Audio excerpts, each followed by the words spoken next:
Welcome to ForexTV.com. Today's Monday, February 23rd. I'm Tim Kelly with your New York Forex Market Buzz. President Obama is kicking off the Fiscal Responsibility Summit at the White House at this hour as markets still struggle to find stability. Now let's take a look at the headlines from the CEP News Desk.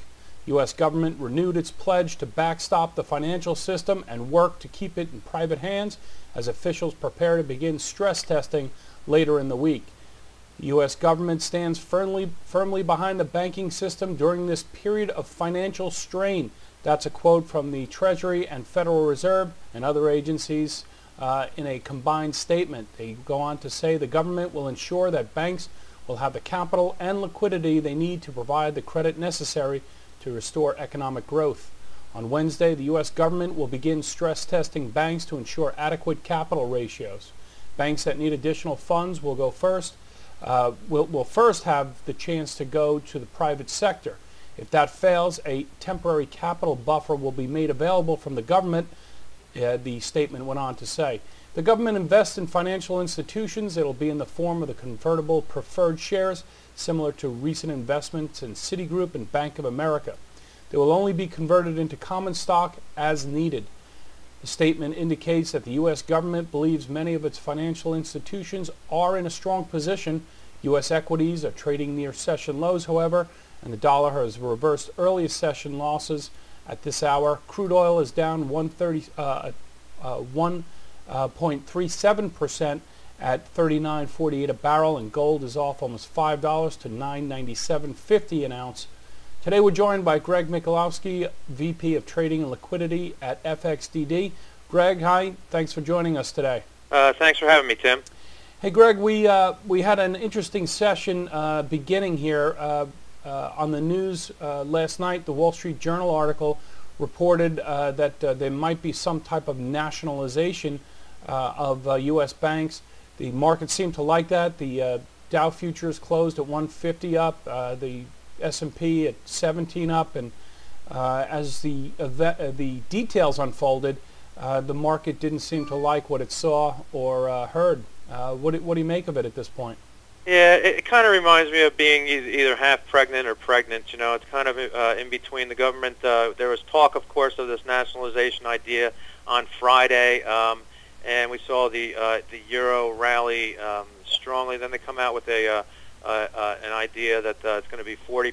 Citibank kind of comes back with like, well, we don't need capital, but 25% is okay if it's going to help our credit and their situation with the rating agencies. So it's kind of I think the market got a little bit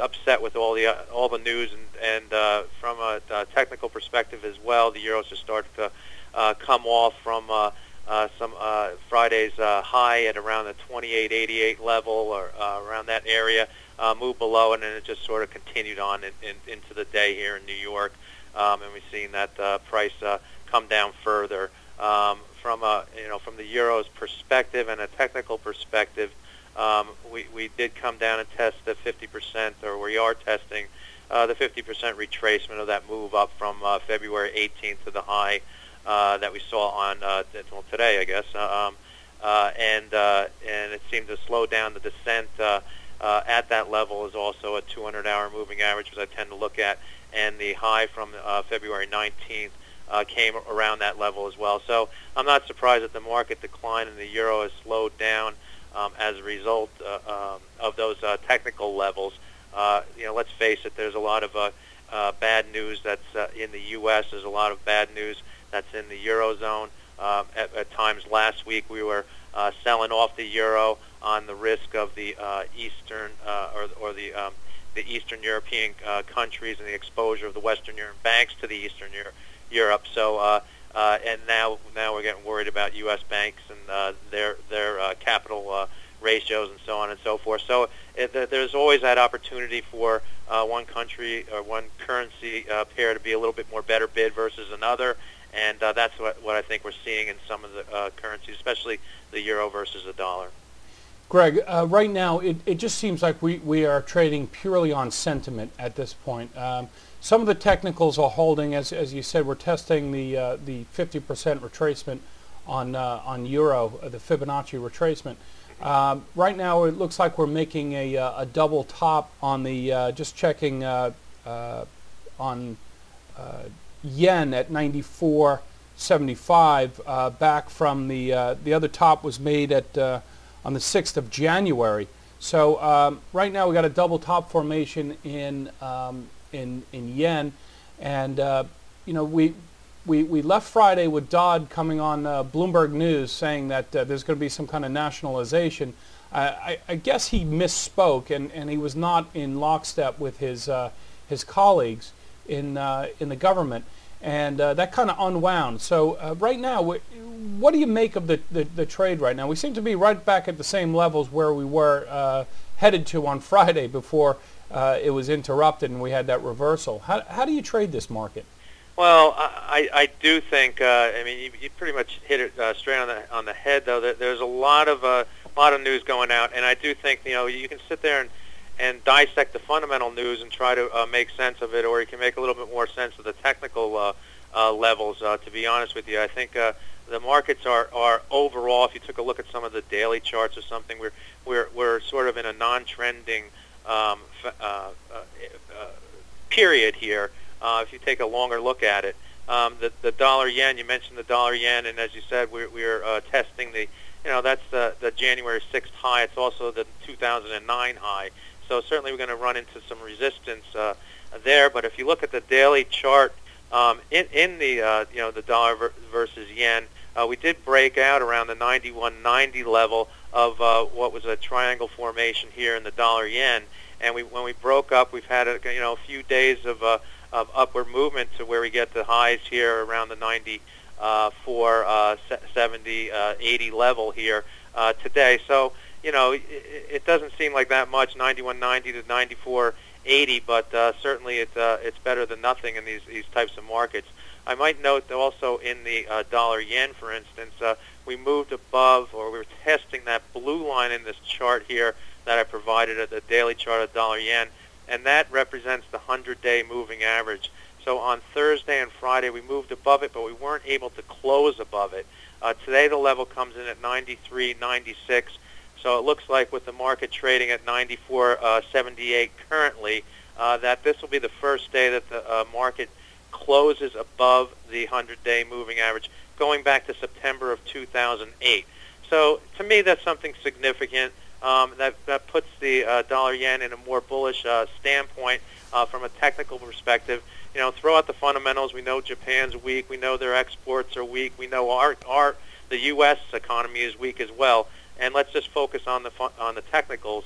And that's the technical that I'm focusing on right now, is the fact that today looks like the first day since September 2008 that the dollar yen is going to close above the 100-day moving average. It may come back down below it. If it does, then the bets are off on that move. Okay, now why don't we shift our focus to some of the commodity currencies, Aussie and CAD.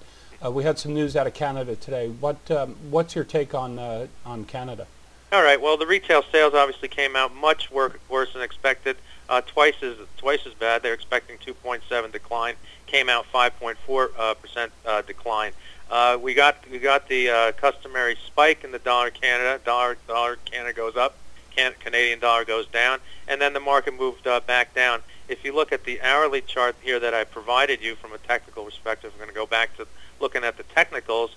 The chart certainly isn't giving me any real clues. We have up and down days. On Friday in particular, we had this sharp spike down, and the market moved down very quickly and then bounced back up to it hit that blue line, which is a 100-hour moving average.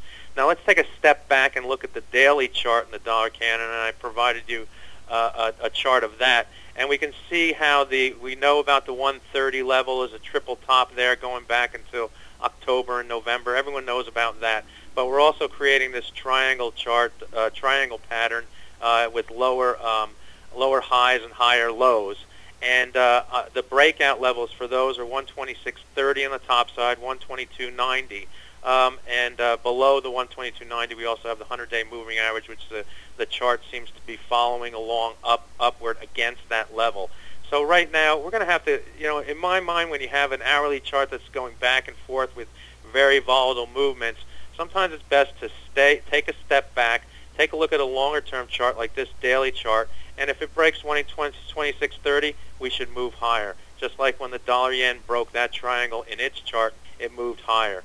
So that's the, some markets are good to trade. Sometimes they're not good to trade. And right now, with the way the dollar Canada is working, I'd rather wait for the chart, the technicals to tell me what to do, because we know the fundamentals can be moving around to favor the Canada, not favoring the U.S. or vice versa at any point in time right now, given the economic situation in both countries, which is obviously weak. Well, yeah, that's evidence in the ranges we're seeing, and I think that's good advice.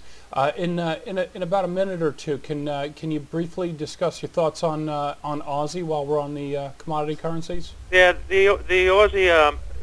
There's talk out of China that they're importing more raw materials right now. They've depleted some of their inventories that they had, excess inventories of these, and they're starting to import more, and that obviously can benefit the Australian dollar. They're a large exporter of raw materials to China, and I think we saw that in some of Friday's trade and maybe some of the early trade today. But as all markets go, I mean, we had the reversal today, sort of a V formation in the chart, and it may be more dollar-related rather than Aussie-related. But we are coming up to a support level that I see in the Aussie dollar. It's against the 100-hour moving average. We sort of move down toward that level, and that level comes out at 64.22.